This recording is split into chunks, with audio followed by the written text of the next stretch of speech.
Hello there, everyone. It was the Friday before the World Cup final. There you have it. And then there were two. Spain up against Argentina. That is what's going down in New York, New Jersey this very weekend. Who will be crowned champions of the world? Welcome into our ESPN FC studios. I'm Alexis Nunes alongside Alejandro Moreno and a Shaka Hislop that had to battle through the worst traffic he has seen just to be here with us. Shaq, but you survived. I wouldn't have it any other way. You did make it with quite the sporty look, sort of like a sports car sort of look. I love the sporty Shaka. A very relaxed Shaka. I've changed on the way here. All right, well, we're going to talk a lot more. Seems like a redundancy. Relaxed Shaka. This final. Let's have a look at what the headlines across Spain and Argentina are saying. Marca calling it la final más bonita del mundo, the most beautiful final in the world. And as saying the finalísima, because that is truly what it is. Spain against Argentina, the former champions up against the reigning champions. Who will come out on top? Well, to try and help us predict that, we're going to bring in our Gemma Soler, my favorite crema catalana. It's been so long and we have missed you, but because a lot of Barcelona is represented in this Spanish team, you know we have to come to you. We know usually Spain is divided, especially in Catalonia, but Gemma, how is everyone feeling about this one in Spain and especially in Catalonia? Well, Alexis, always a pleasure to be here. There is so much expectation in Spain, and particularly here in where I live, in Barcelona, is not the most Spanish city. This Catholic culture, also the fact that against Spain is Argentina, is Lionel Messi, another of prodigal son of La Masia. So it's true that there is some divided hearts, but I would say that most of the people are supporting this Spanish team because it represents so much the La Masia, the philosophy, the way of playing in this Barcelona culture, and I can feel this because it's the last World Cups. I haven't heard so many fireworks or people yelling on the streets, or even with the watch parties. There will be so many watch parties. Even here in Catalonia, they decided to move earlier this morning the big screen, the big watch party, because thousands and thousands of people are expecting.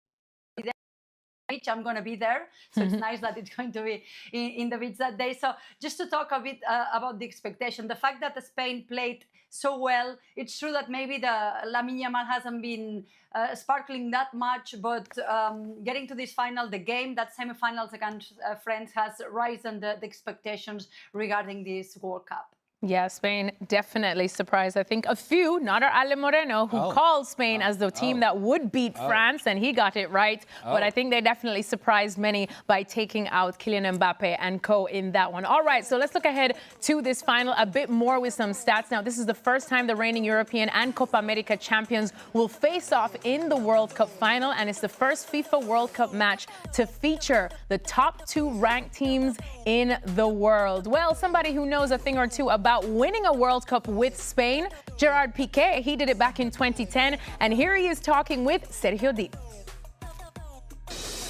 Gerard, what kind of final do you expect this Sunday and why?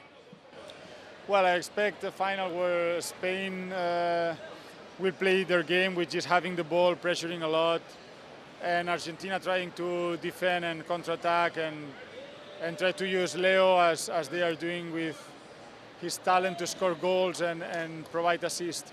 Let's see, I think it's a final. In a final, everything can happen. But yeah, I think all fans in the world have to enjoy, because I think it's the best possible final. He's a different player. He's only 19. But if this Sunday he leads Spain to a World Cup title, what place would he have in Spanish football history? Well, he's still very, very young, but he's very mature. I think that he is unique and he will be whatever he wants in his career. But right now he has to enjoy every second. You don't play a final of a World Cup every day. So yeah, enjoy the moment. I know that he will perform very well because he's used to this kind of pressure, and hopefully helps Spain to win. And Lamine is not only a global star for Barcelona and for Spain, but for your Kings League too as an owner. What can you tell us about this fascinating project? Well, it's a project that started 3 years ago. It's a competition, soccer competition, 7 versus 7, crazy rules, short format, 40 minutes games, crazy, everything is crazy about it. It's like a video game. And Lamine owns a team in Spain. We have 7 different leagues in 7 different countries. Neymar, for example, owns a team in Brazil. And the idea is to launch in the US in 2027, since soccer is growing a lot thanks to the World Cup. And we believe that our product is much more focused on entertainment, that at the end of the day, I know that here in America, they know how to do it. We want to launch in the US. We have an incredible lineup that we will announce soon. But yeah, we are pretty excited because the project has been growing for the last 3-4 years, and it's been a magnificent journey. Amazing. Congratulations, Gerard. Thank you very much. Thanks so much, guys. I wonder if Piqué is going to stay for the halftime show this Sunday. Just curious. All right, let's have a talk more, a bit more about this game. Ale, you are the one carrying España from the start. You did not take any of the talk that France were going to do this, that they are looking better, that Lamine Yamal hasn't showed up. You said, paciencia, it's okay for the sake of your bracket. Now going up against an Argentina who had their bad moments, but still have that fight. How do you see this one? Look, first of all, I don't want to take credit for picking Spain ahead of the tournament and just continue to pick them. That's more... selfishly for your bracket. It's more because I'm stubborn, and I refuse to admit that I was wrong, and so I was going to ride Spain, whatever may come my way. I just didn't care. I was going with Spain. Now it's a little difficult. Oh. Now it touches my heart, you see? Yeah. Because at the core, beyond all of this, beyond all the yelling and screaming, I got Latin blood. Yes, sir. It Conmebol blood. Conmebol blood. And it runs deep, you see? And that's where I have my attachments. That's where my roots are. Mm-hmm. And it's difficult to go against that. But I'm more stubborn than that. Your beautiful wife told us. Let's see. More stubborn or my blood? My blood. Stubborn roots and all that. My heritage. Look, I'm surprised that Argentina are here. Yeah. I really am. And I'm surprised not because they're not a talented team, not because this is not a team that has experience or knows how to win matches. I'm surprised because I just didn't think the legs were going to withstand the pressure that they have had over the last, not 1, not 2, not 3, but 4 matches. Mm-hmm. I think they have run into teams and circumstances and situations that played into their hands, and teams that when it came down to winning time, some of those teams were scared.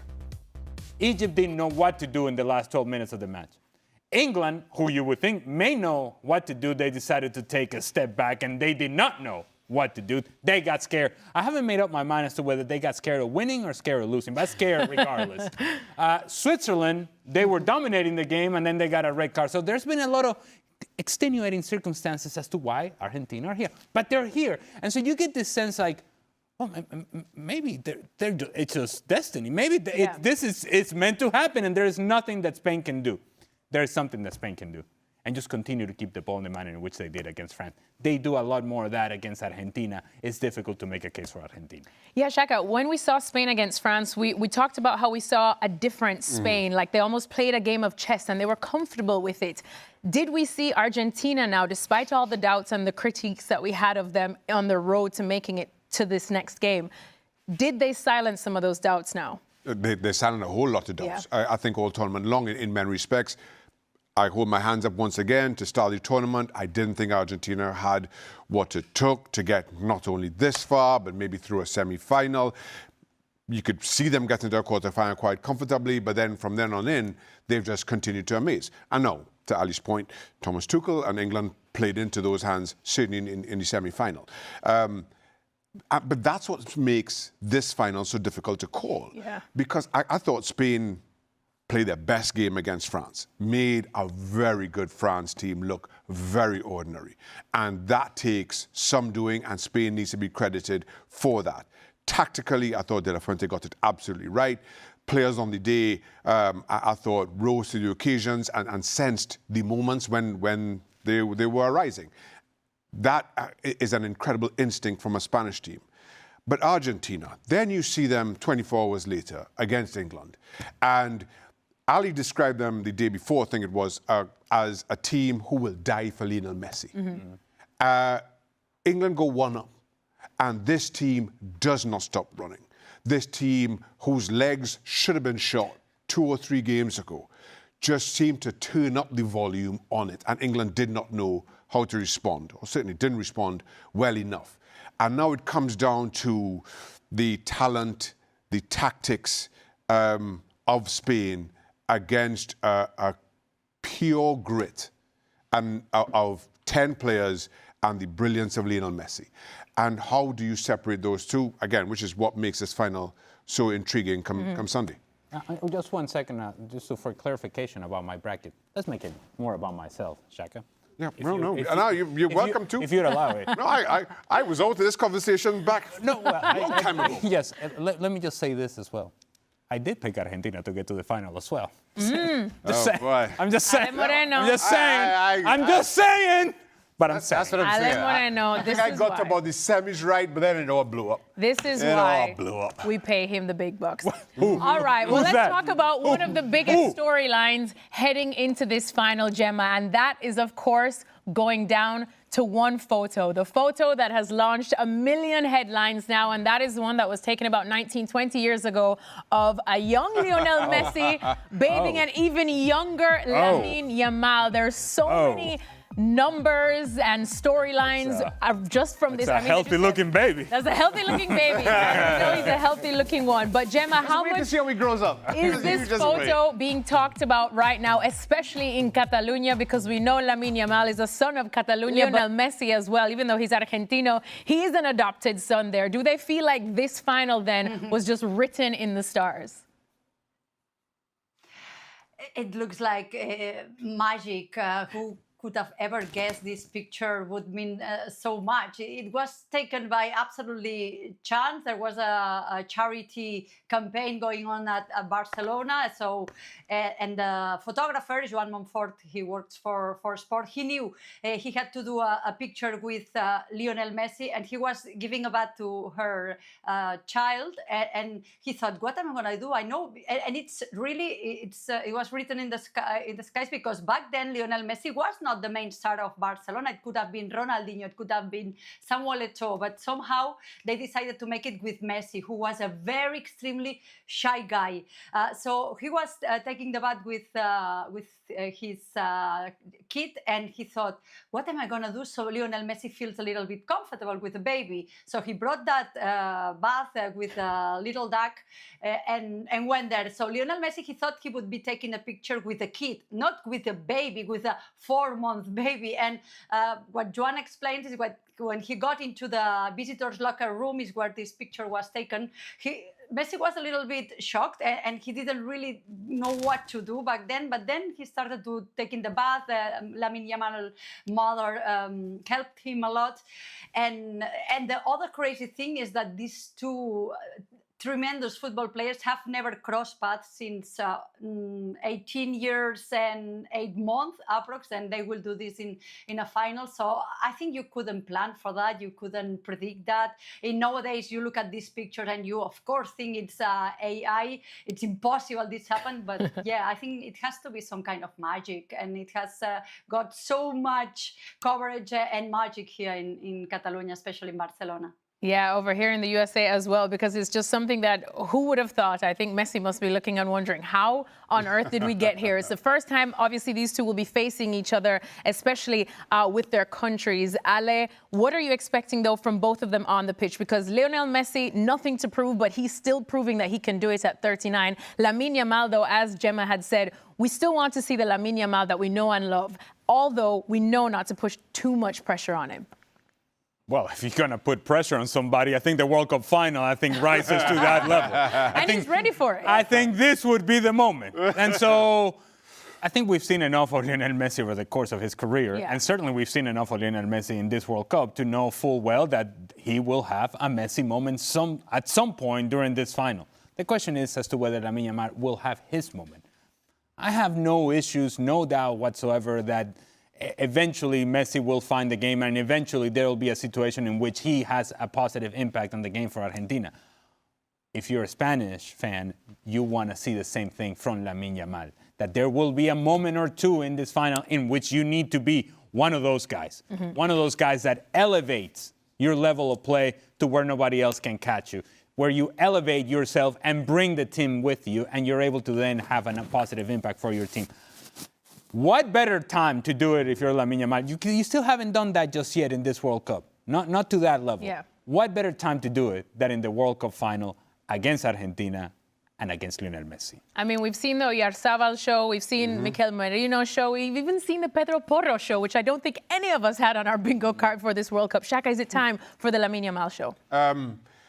He's got time to show his value as a footballer. He's only 19 years old, as you mentioned. I am sure, haven't spoken to him, but I am sure Lamine Yamal is very comfortable not scoring and Spain wins this World Cup 2-0 or whatever it may be. So that's not the issue for him here. Spain knows that they have to be good as a team, at their absolute best as a team, if they are to get the better of Lionel Messi and Argentina. And I say Lionel Messi and Argentina because, again, I look back to the England-Argentina semi-final. And, of course, a lot of talk about how England approached the game once they went 1-up and how defensive they got. And I can't help but wonder if, in Thomas Tuchel's mind, against anybody else, you continue to press high up the park. You continue to keep the opponent under pressure. But do you do that with Lionel Messi on the park? And as a result, he changed. So now, what do Spain do? If you take a lead in the 35th minute, do you still afford Lionel Messi the kind of space that you have in behind you? There is just so much about this game that intrigues for any number of reasons. But De La Fuente has gotten it right tactically. I want to lean there again, but then you see Lionel Messi at 39 years old, just continuing to establish himself as the best to have ever done it. Even I, who was a holdout, I'll also put this on record, I was a holdout. That debate was done in 2022, and now we're just trying to determine how much further ahead of everybody else is. I'm stubborn, not as stubborn as you, Ali. Okay. Not as stubborn as you, Ali, but You did hold out quite a bit. after 22, I shifted. Word is some of us are still holding out on that debate. They can't. All right, well, as we said, this is going to be a very difficult final to predict, but let's have a look at what the odds are saying, shall we? And they're saying that España, that's right, not Argentina, despite the fact that they have Messi and are the reigning world champions, it is Spain that are the favorites to win this one.